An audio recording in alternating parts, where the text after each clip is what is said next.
I'll take my headphones off for a second. It's done. Okay. It is finished. All right.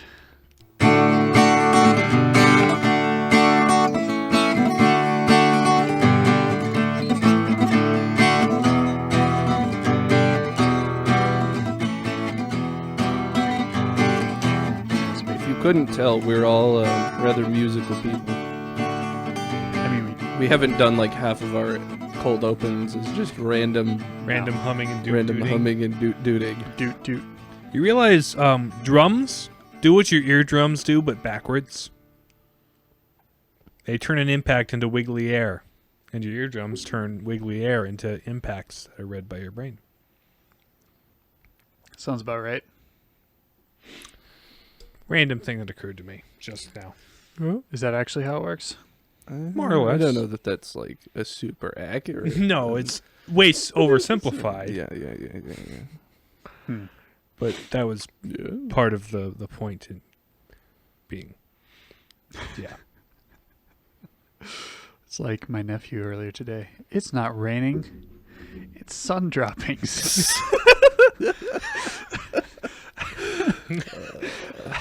Except my observation was based somewhat on fact. Yes. That was just sheer irony. Just him being stubborn. Yes. Whilst he was collecting rainwater from a gutter in a bucket or something like that. Yep. Either he was collecting or trying to wash the sand out of it. I wasn't quite sure what he was trying to do, but he was standing out in the rain and he wasn't supposed to be. But it was a pretty funny moment. Kids are great at coming up with like wacky things like that. I don't remember any of the wacky things I said growing up.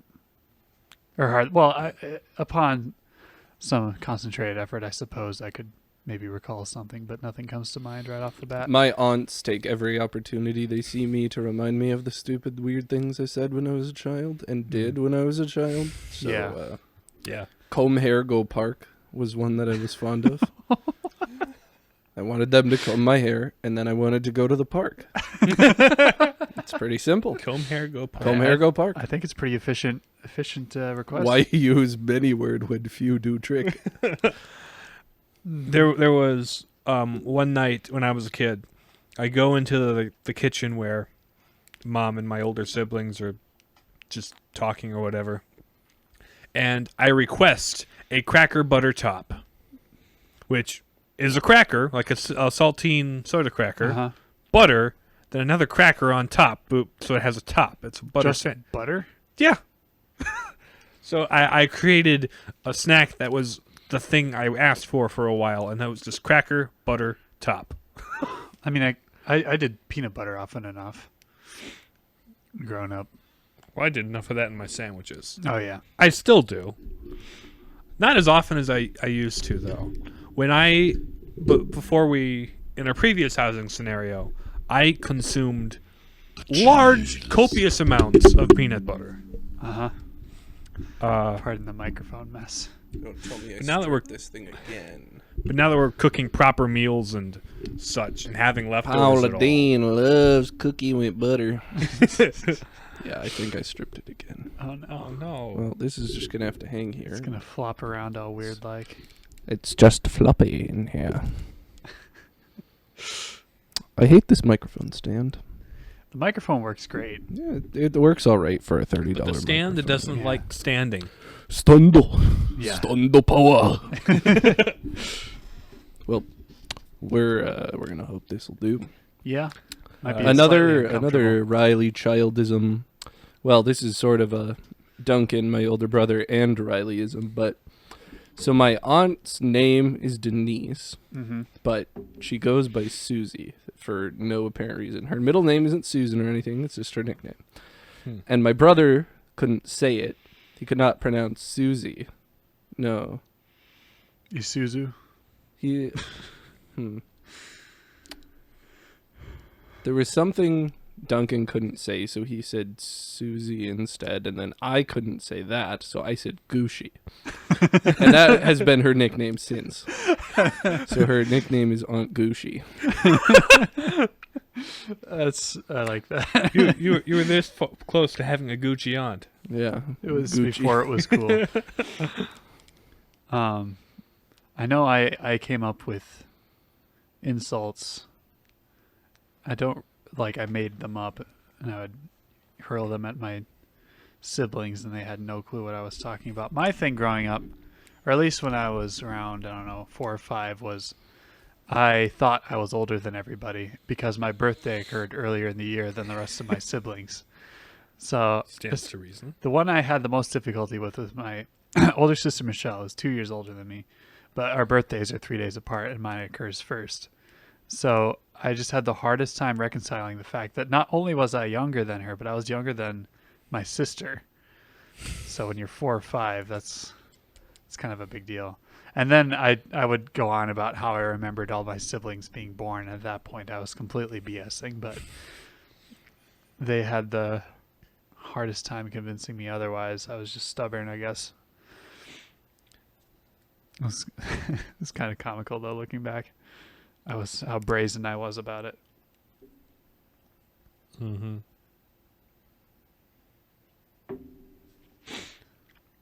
Well, it's funny the things that make total sense to you as a kid, mm-hmm. but don't hold up to scrutiny 5 years later. Yeah. For whatever reason, I wasn't sure what eyebrows did. So What do eyebrows do? Right. I'm like, they must be involved in sight somehow, right? So I would constantly, I would do a lot of experiments where I cover up my eyebrows and open my eyes and be like, no change. But why do I have them? But why do exist? Everything else has a purpose, more or less. Yep. Why that random hair right above my eye? Supposedly it filters things out of your eye, but I've never known that. To That's be your true. eyelashes, Joe. Right, but I mean, But the two it's of them. like stuff that's falling down your forehead. Yeah. Just try to catch it in there. I can see that. If it's sweat, it doesn't work at all. Or nearly as well as... Anyway, it's kind of interesting. It's like, why are they there? I mean, I'm glad they're Why- there. They'd probably be freakier if they weren't. If they weren't ever there, We don't want to all look we like would have Worm Tongue. been accustomed to them. We don't all want to look like They're- Grima it's Worm only Tongue. weird that we don't have them because we have them. Yeah. Fair enough. If we never had them to begin with, it would be normal. Yeah. And we would look at people who draw eyebrows on them as, like, weird. It's very amusing looking at people's faces upside down. Oh, yeah. Because their eyebrows just look like a mustache. Uh-huh. Like kind of a dainty, like old British one. Mhm. Those like kind of thin, wispy mustaches like the actors in the 40s would have or whatever. Yep. Mm-hmm. It's kind of funny. There was a bit our cousins and us used to do where we do videos of like, you just like record somebody's chin upside down and like take mascara and paint eyes on it. Oh, yeah. Yep. Like Ed Sheeran. Yeah. We had some good old times doing that sort of stuff. I don't know why we found it so amusing. I think part of the thing was like our aunt thought it was super funny, and so her kids and us would like do it all the time, and she just got the biggest kick out of us. And we liked the attention, and we thought it was kind of funny too, so we went for it. But yeah, it was kind of it was pretty fun.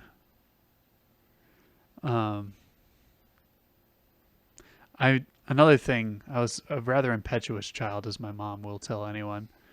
The same aunt, she was from Georgia, originally is where she grew up, and that's where they live now. But I was like 6 and was super annoyed that she kept saying aunt when she was referring to her aunt, as I would say. So I corrected her for it, and my mom was not happy. It's like, don't correct your elders. Mom, she was saying it wrong. I think she kind of laughed it off, though, at that time, because I was pretty young. But I was like, the audacity. pronouncing it wrong. I told my mom the audacity that someone had to order a burger on Friday in Lent when we were at McDonald's one time. She had to explain to me that not everyone was Catholic, and it just blew my little 6-year-old mind. There's meat on Fridays? Heathens! Yes, actually. Yeah. I always found it I thought it was downright evil that Cashwise would have meat sales every Friday. Ooh, that's like the nerve. Mom, how can you go to these things? I guess we ate a lot of meat, so just not on Fridays during Lent.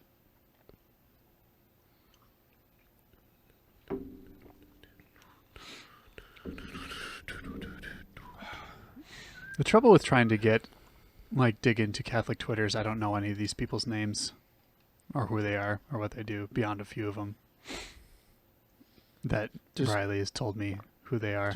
Just go around and follow the exact same people that I follow, and you will do as enjoy I them. do. And then Twitter will do the rest. I It will see. say recommend this person and show you all of the content from people you don't follow, which is stupid. Yeah.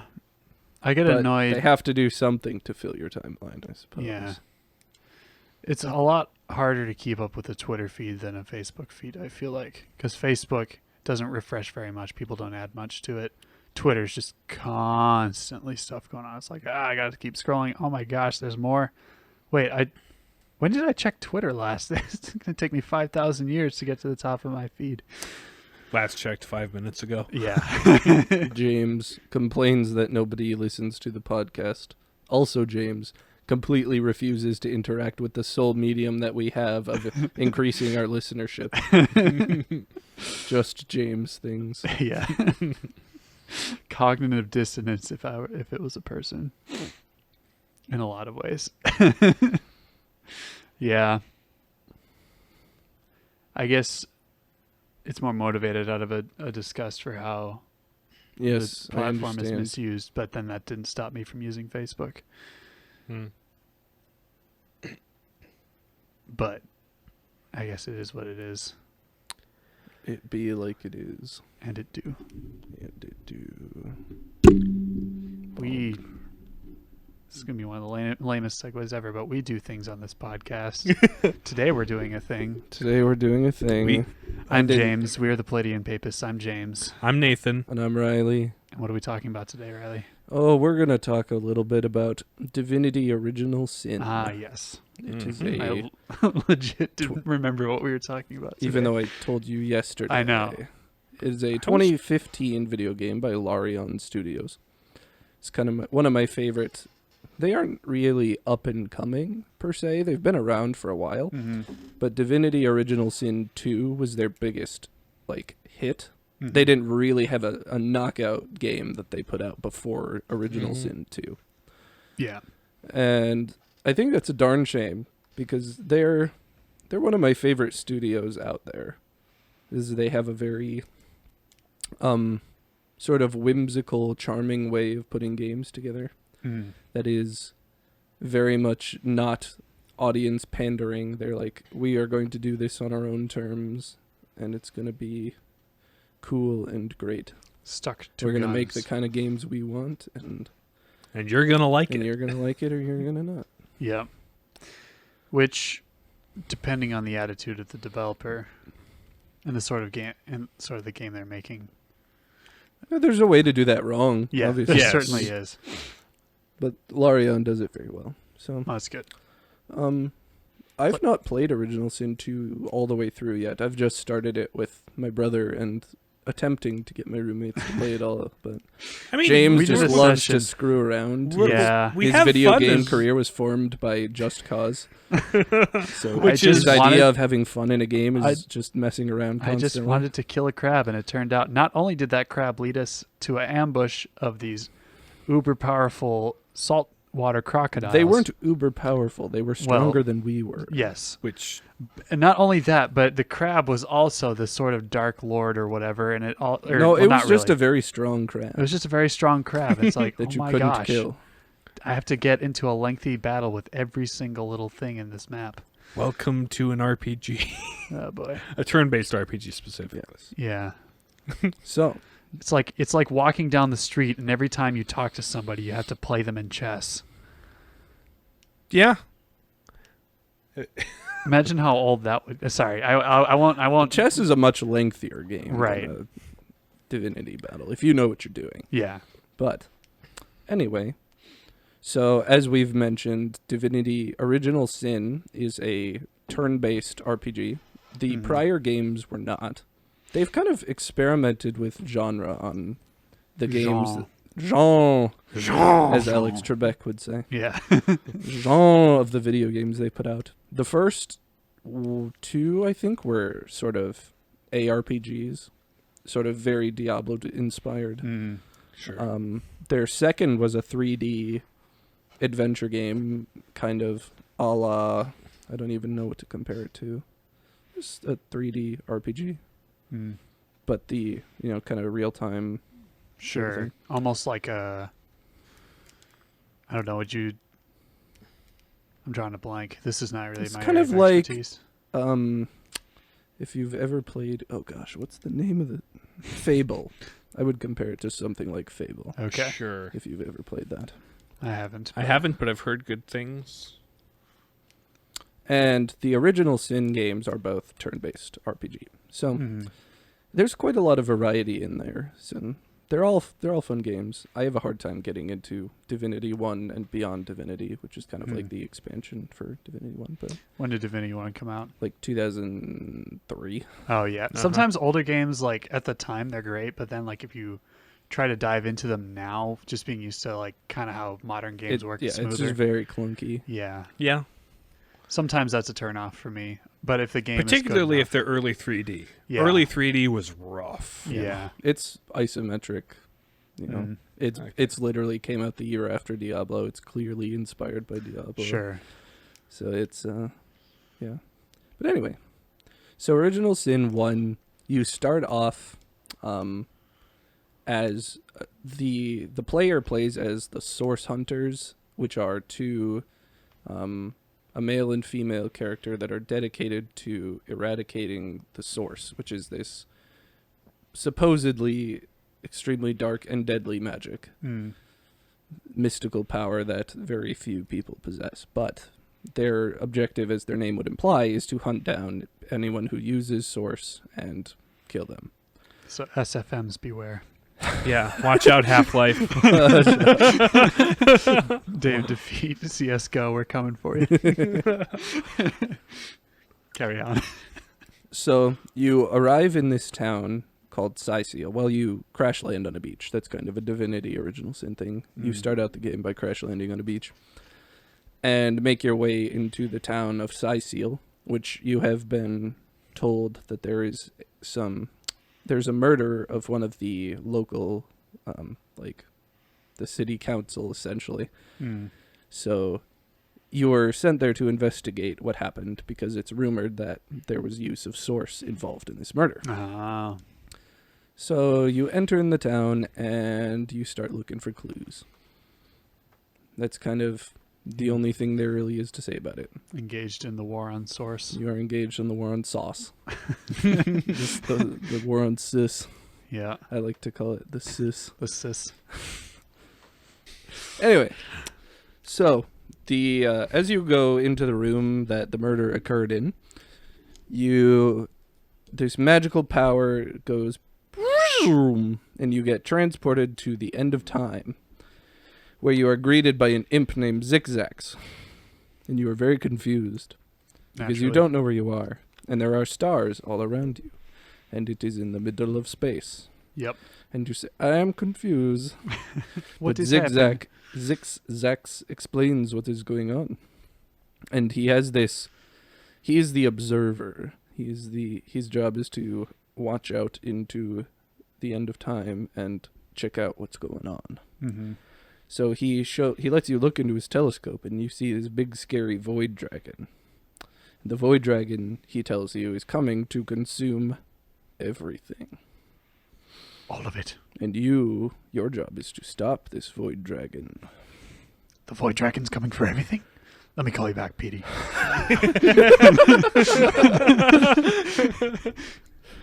Well, in a sense, we've just made matters worse. So then you come back to town after your mystical experience, and you discover that there was this stone in the room called the Star Stone that has magical powers. And when you come into contact with one, you sort of absorb its power and become stronger. Oh, so you unwittingly have become a powerful being.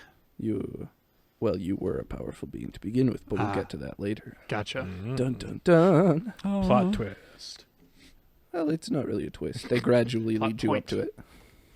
So after you do that, you are greeted by the cat wizard Arhu, who is a cat, but not a cat. He can transform between a cat and a man. He So, Professor McGonagall. A but a dude. werecat But a named dude. Solumbum. Got it.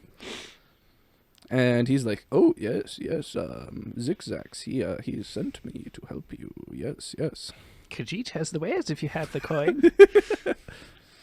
Khajiits they're fun. But they're like cat and man at the same time, whereas Arhu is one So or the other, like depending the on the circumstance. Werecats in Aragon, kind of. Sure. So, Arhu is there to help you, and he's like, well, go do some stuff. So you go do some stuff. Fast forward, and you eventually find out that the murder, basically, the guy who got murdered was himself, like, a sorcerer. So he was the one doing the bad, and he was murdered. Yes. But, so none of the things that were happening was good. He wasn't like a brave, upstanding man who should not have been murdered. It was like, it was sorcerers conspiring against sorcerers. Mm-hmm. So, you encounter this lady named Leandra who says, "Mwahaha, I am the evil villain behind all of this." And you fight her demonic minions, and she runs away. Run away! Because we couldn't have you dealing with the big bad immediately. No. Mm-hmm. The game must happen. The game must go on. So you catch word that she's going to Silverglen, which is a nearby village to the north, so you yourselves go to Silverglen. And you are also told by Arhu to find the White Witch, who also lives in that neck of the woods. I thought she lived in Narnia. Yeah, she lives here too. Well, Okay. she wasn't originally from Narnia. It turns out that the White Witch's name is Ikara, Oh. and she is Leandra's sister. Oh. So you are, the sisters are sort of fighting against each other in order to achieve their own goals. Leandra used to be a perfectly nice and normal person, but then she went nuts and decided to The other summon... sister's Leandra, or rather Leandra as she should have been. kind of. But first you have to go on an adventure to rescue her. So you go to Hyberheim, which is the land of the... There's an elemental plane with, like, the elemental lords. Uh-huh. There's one for, water and fire and earth. And the guy that's ice has sort of taken over all of them and made them all just a frozen wasteland. So you go beat him up and you rescue Ikara from his giant pile of ice. And you say, "Yay, how do we beat Leandra?" She's like, well, you're going to need some more of these starstone thingies. Get him. Okay, so you, Leandra has been trying to take them and turn them into bloodstones, which is essentially by pouring blood over them. Unholy ritual. And to turn the starstones into bloodstones, which are basically the same thing but evil. But evil. But you can absorb them anyway. Yoink. Uh-huh. Mm. So, Ah. And so...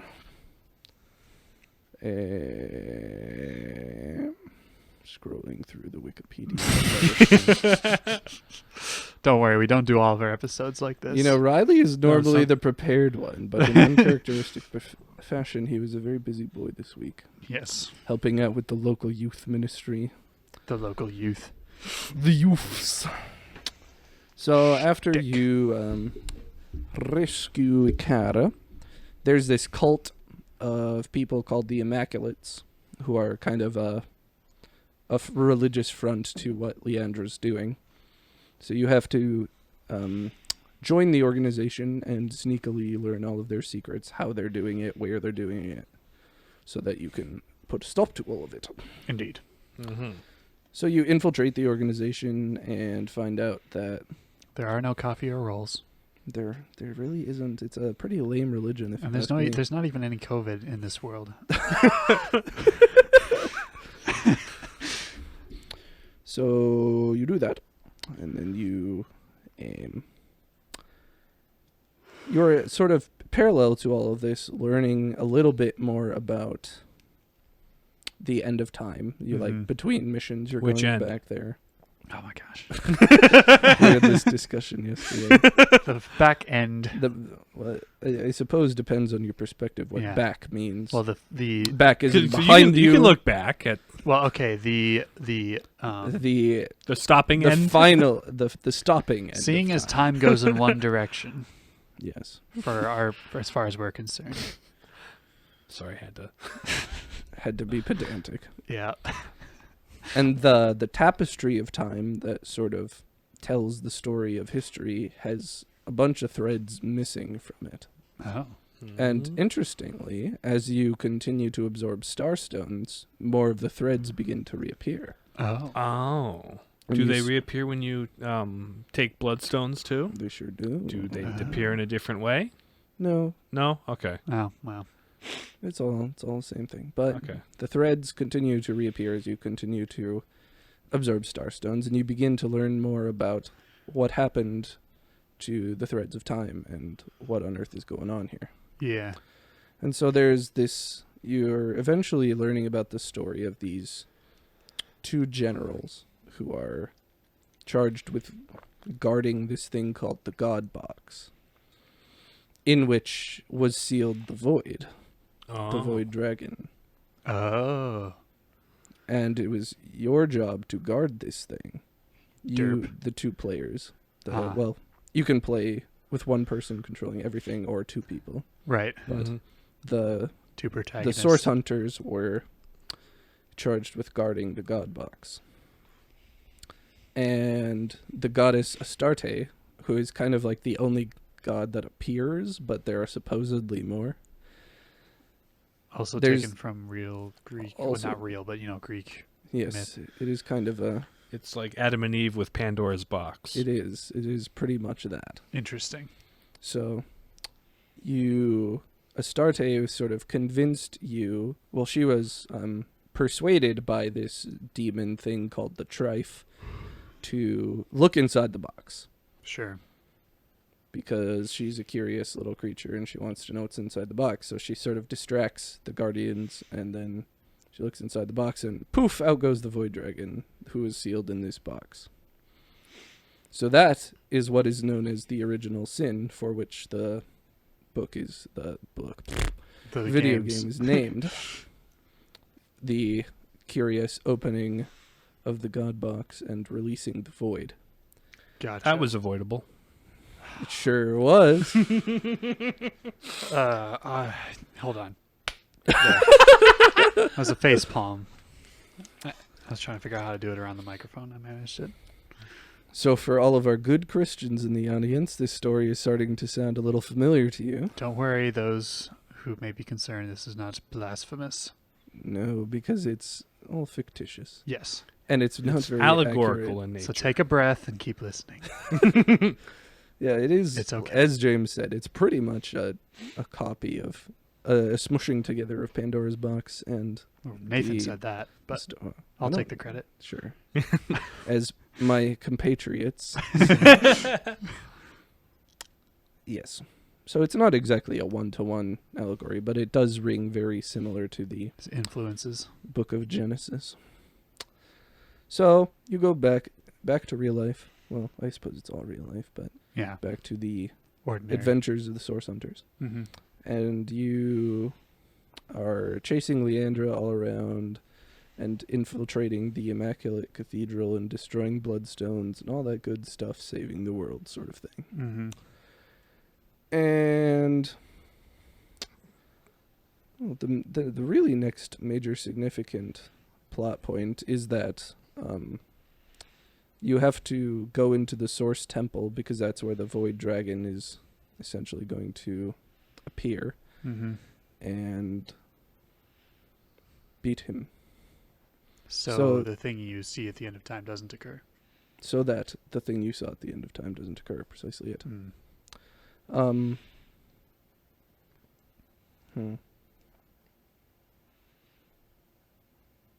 I kind of lost my train of thought. Anyway, I guess the whole point I was trying to make here is I hate sauerkraut. That's all I'm really trying to say. That can't be the first time we've done that. I think it On has. this On the podcast, yes. I think it is. In person, probably not. Yeah.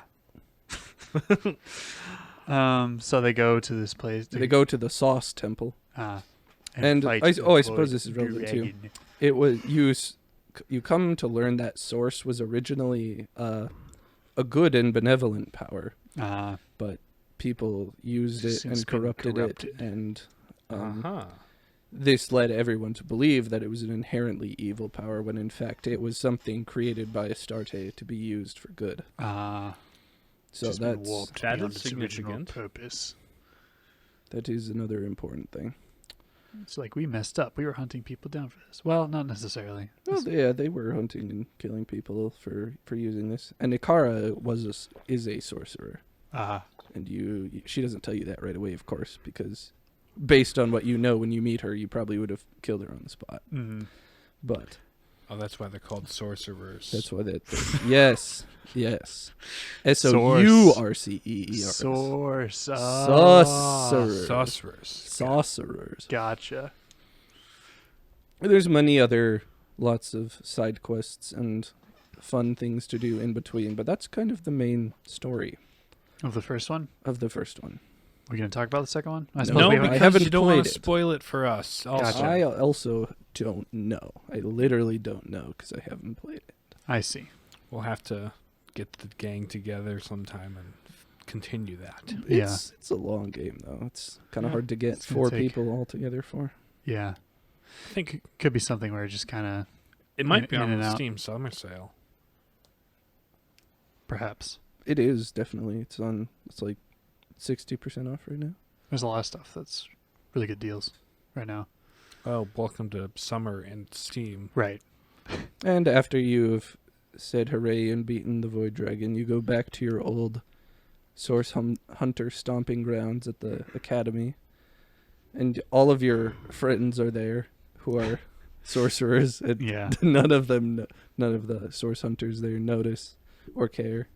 Because you just saved the world and you're It's all like, great. oh, look at you. You're great. Wait, you did what now? So, what I think is kind of the cool thing about this game is, firstly, it has the potential for a very interesting co-op experience, Mm-hmm. insofar as each character has an independent ability to respond to situations. Yeah. So one person can be bold while the other can be cautious, or one person can be opportunistic while the other is reserved. Yep.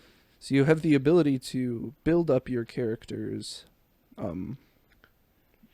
basically give them a personality by making choices and sort of reinforcing the sort of person that you are Mm-hmm. throughout the course of the game. So it really Mhm. allows you to be yourself in the midst of all of this. It allows you to give a venue of expression for your personal way that you would react to a situation like Mhm. that.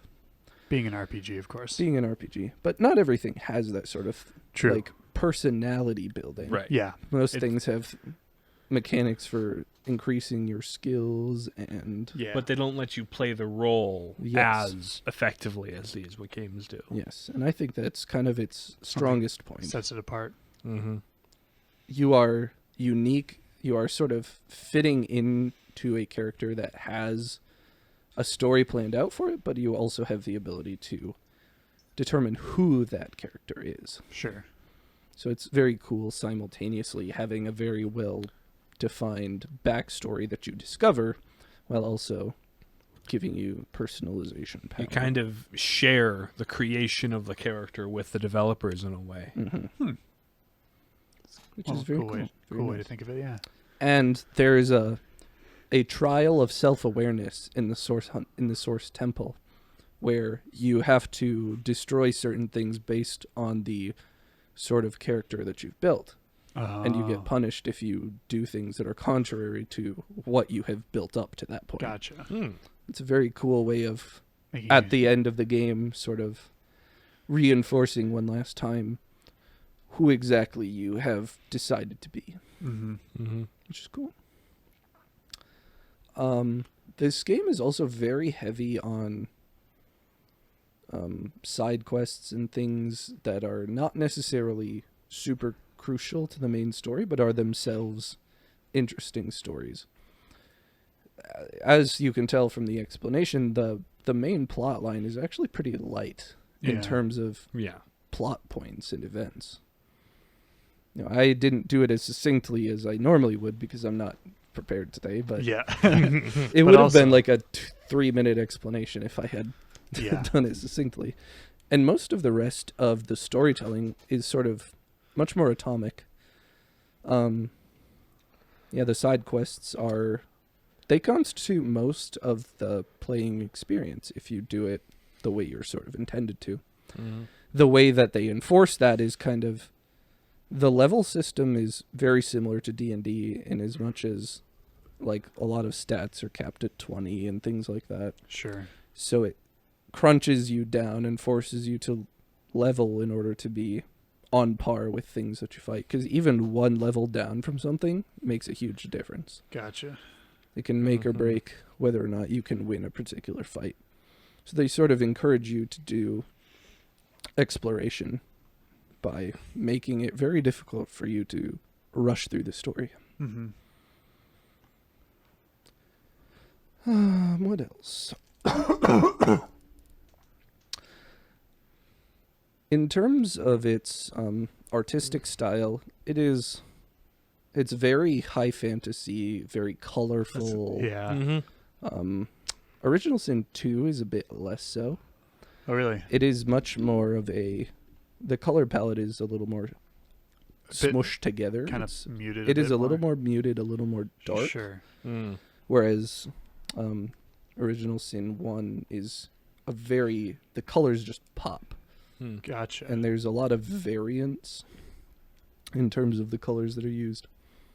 Like even within a single zone, there's a whole lot of different things you might run into. Sure.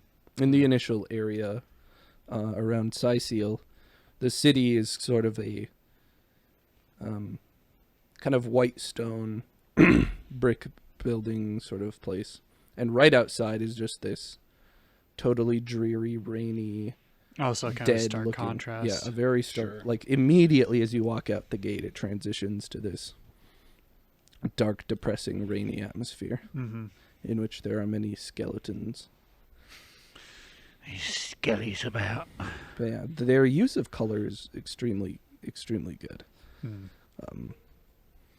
Both in terms of the colors used and the way that they're varied from place to Yeah. place. Mm-hmm. Because I mean, just from what I've seen of the second game, I was like, it's more muted perhaps, but it's still pretty colorful and got that high fantasy art style to it. So it's interesting. First one's even more so. Mhm. Like I guess kind of It's going for much more of a grittier vibe. into yeah, it. Yeah. sure. The blood is more pronounced. Uh-huh. The violence is more pronounced. It's a, lot bit more hostile. cartoonish in one, Gotcha. I would say. Sure. So one's slightly more fairy tale. One's Yes, like one is definitely more higher fairy fantasy. tale. Yeah, that's pretty Sure. accurate.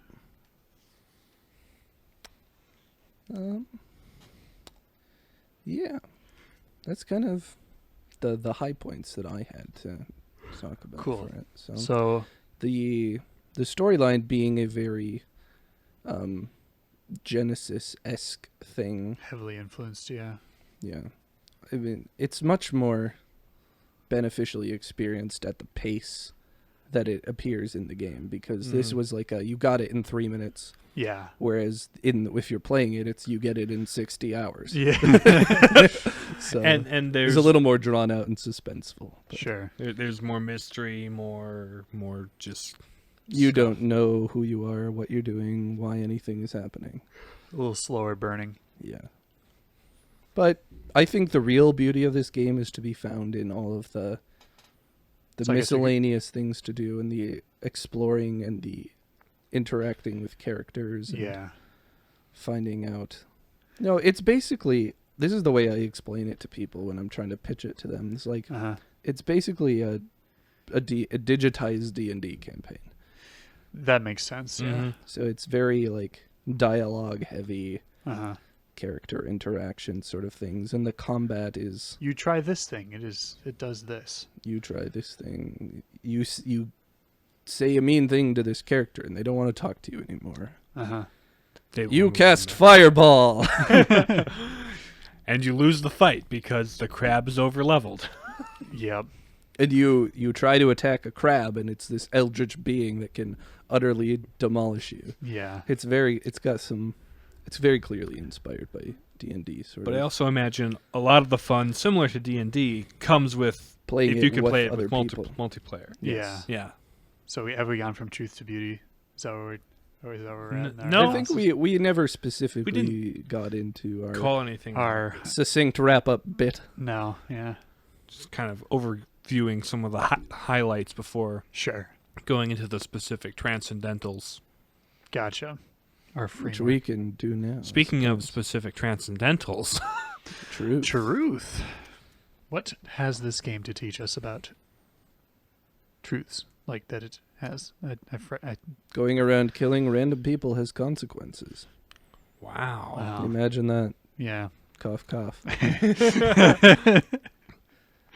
I thought it was interesting the bit how Source was originally a power created for good that people started to twist for evil. That Abused is- for their own It was interests. corrupted by the It- void as well. So. Ah. It was corrupted by the void. So that's a very interesting little allegory for the human condition. in a Yeah. way, Mm-hmm. where you've got, we were created for good. Our wills were created for good. Our Intelligence. desires were created for good. But they were twisted by the evil that entered the world when Yep. in the original sin. Mm-hmm. And now they can be used for very evil and very destructive purposes. And lead people down dark paths if misused. That doesn't mean we need to get a bunch of bounty hunters together and kill everybody that does that, because that's everybody. that's an issue. But yeah, I thought that was an interesting little plot point that was like, huh, I see what they did. I like that symbolism. yeah. What other truths are there? There's a lot of relationships between Sure. certain characters that have truthful elements to them. Like Ikara and Leandra are sort of opposed to each other, but still find a way. You have the option. We are not so to- different, you and I. You have the option of like sparing Leandra's life and allowing her to fight with you in the final battle. Sure. So there's this thing called the Soul Forge, which basically forges two people's souls together. And Leandra and Ikara had done that a long time ago, but Uh-huh. Leandra had found a way to break it.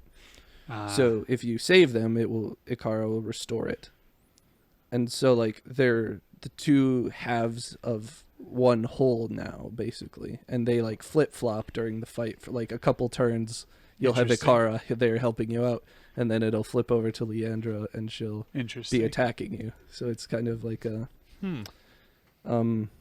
you can bring two people together and they can have very opposite ways of doing things, Uh-huh.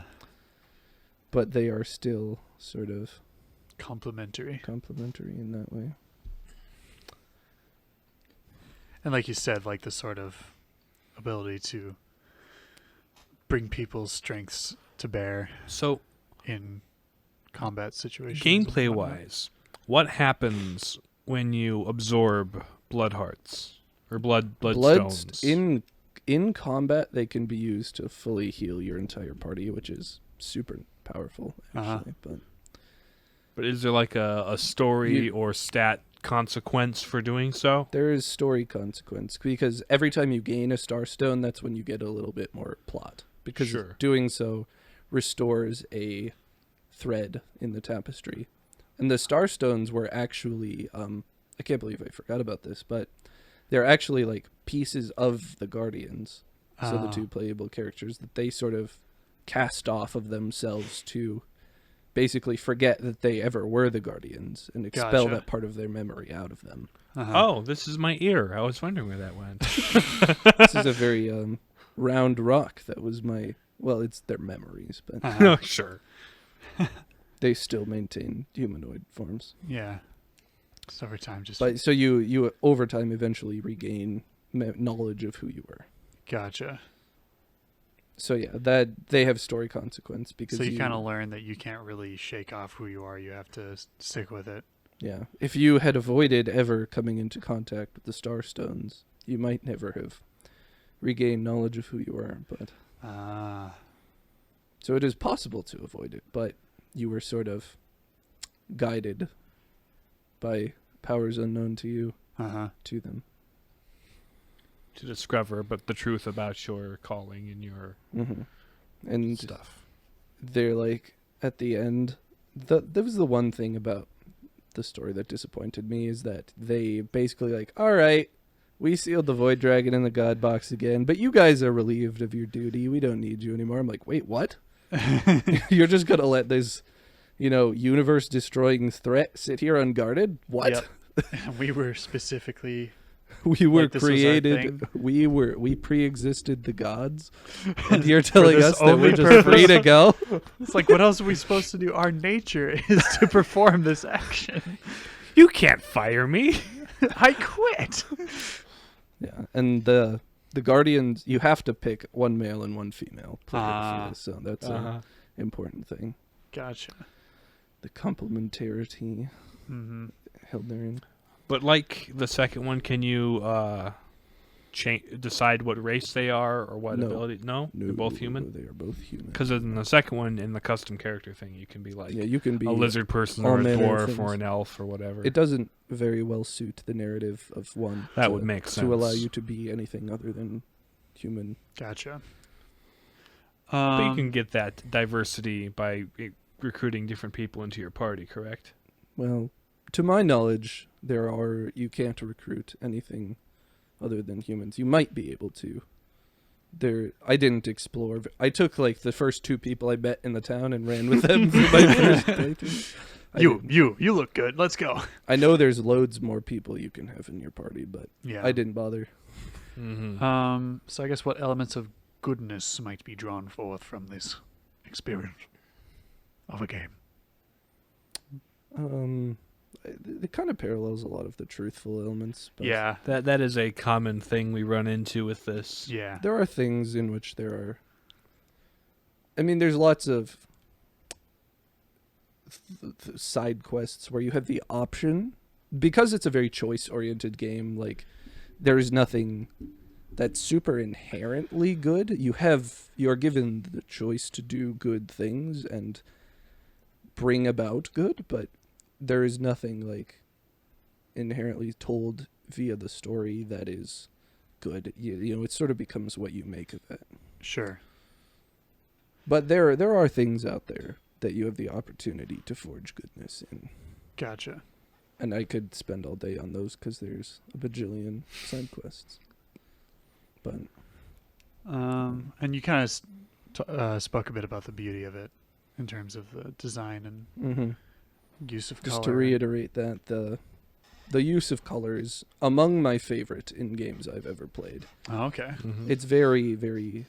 It's just got a very bouncy and charming and fairy-esque vibe to it, and I very much enjoy that. And also the soundtrack is probably top 5 of game soundtracks. So That's there's pretty this cool. one song called Bittersweet Regrets that just... Oh, I can see that being kind of Gets- euphoric. yeah. I've played it. Well, I've been cooking before, but Oh, okay. So it's probably something I'd recognize. you'd probably recognize it if you heard it. But this song just gets me every time. It's you can really feel the composer's heart and soul in it. So he has unfortunately since passed, Oh. which is a big sad because I really enjoyed his compositions. But Huh. yeah, Unity. I would say its unity lies in its thorough decision to allow you to become who you want to be, Sure. to give you the choice. Those little parts It reveal the goes- whole, I suppose. Mm-hmm. Yeah, it goes all out in the concept, right? It's not like it has a more measured form of that. It's not like you can make like two choices and it's like, oh, good versus bad choice. There's one obvious choice in either, right? You can like tune your personality to a point, right? Mm-hmm. Mm. And like I mentioned, there are things that change depending on what choices you've made. In many respects, in your interactions with other characters, in the trial of self-awareness, all that stuff. So Where some other games would just have the scene play out as planned, but with like a slightly different dialogue that's like Different things that will trigger that to occur versus yeah. so it basically all goes the same place and your hero does the exact same thing, Mm-hmm. and maybe your stats are slightly different this time. Whereas in Original Sin, it seems like you have a lot more control over that, and that's kind of the vision for the whole game, and it kind of carries out that vision. Yeah. yeah, Neat. Indeed. Well, it's been a time. It's been. good times I had by all on Pope. I think the "It's Been" is a bit we do every week. Oh yeah. I'm never actually going to verify it. I feel like we have like these deja vu moments in the Wow. in the show because- often. Because enough of this happens naturally when we're hanging out. Yeah. I mean, the whole podcast is we're having these conversations anyway. We might as well record There them. is no really any sort of acting going on here, No, not a lot. except for slightly more filtered me than ordinary. Which maybe that's good practice for you. Yes. Oh, it certainly is. Oh yeah. I promised your mom I would work on that. That's right. I told your mom, Mr. Frodo. I'll help you with your filter, and I mean to. On that note, subscribe, like, share on all the platforms. Listen to us on Spotify, Apple Podcasts, Stitcher, Google Play, what have you. Follow us on Twitter at @PalPapus if you have questions, comments, concerns, and criticisms. Email us at thepalladiumpapist@gmail.com. Palladiumpapist@gmail.com. There's Know no the? Know the. like Palladium Papist, but without Not the the Yes, do that.